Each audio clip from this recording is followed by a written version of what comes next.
स्वागत है आपका आपके YouTube चैनल भक्ति रस में। हम आज आपको समुद्र मंथन की रोचक कथा सुनाने जा रहे हैं। बहुत समय पहले जब देवता और राक्षस दोनों स्वर्ग में रहते थे, तब एक दिन देवताओं की शक्ति अचानक कम हो गई। वे थकने लगे, बीमारी महसूस होने लगी, सब घबरा गए। तब वे भगवान विष्णु के पास पहुँचे और बोले, भगवान, हमें फिर से शक्तिशाली बनाइए। भगवान विष्णु मुस्कुराए और बोले, इसके लिए तुम्हें समुद्र को मथना होगा। उसके भीतर अमृत छिपा है। अमृत से तुम फिर से ताकतवर हो जाओगे।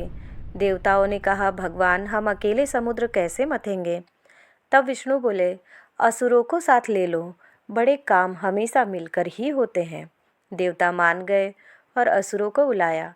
अब सब मिलकर समुद्र किनारे पहुंच गए। देवताओं ने एक बहुत ऊंची मद्राचल पर्वत को मथनी बनाया और वासुकी नाग को मथनी की रस्सी बनाया।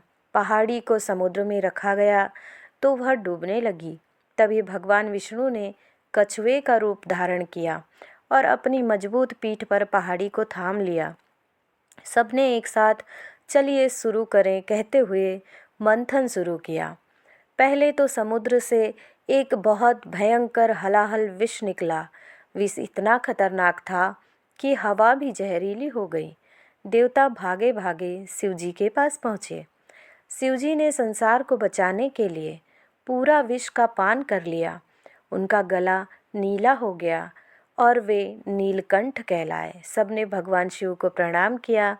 फिर धीरे धीरे सुंदर सुंदर चीज़ें निकलने लगी। चंद्रमा निकला, जिसे भगवान शिव ने अपने मस्तक पर धारण कर लिया। कमल निकला, इरावत हाथी, कामधेनु गाय, परी जैसी अप्सराएं जो स्वर्ग को दे दी गई, और फिर समुद्र से निकली माता लक्ष्मी जो भगवान विष्णु के पास चली गई।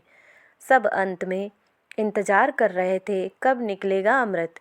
आखिरकार समुद्र से एक तेज चमक के साथ धन्वंतरी देव निकले और उनके हाथ में था अमृत का कलश। देवता खुश हुए, लेकिन असुरों ने कलश छीनने की कोशिश की। सब लड़ने लगे। तभी भगवान विष्णु एक बहुत सुंदर स्त्री मोहिनी बनकर आए।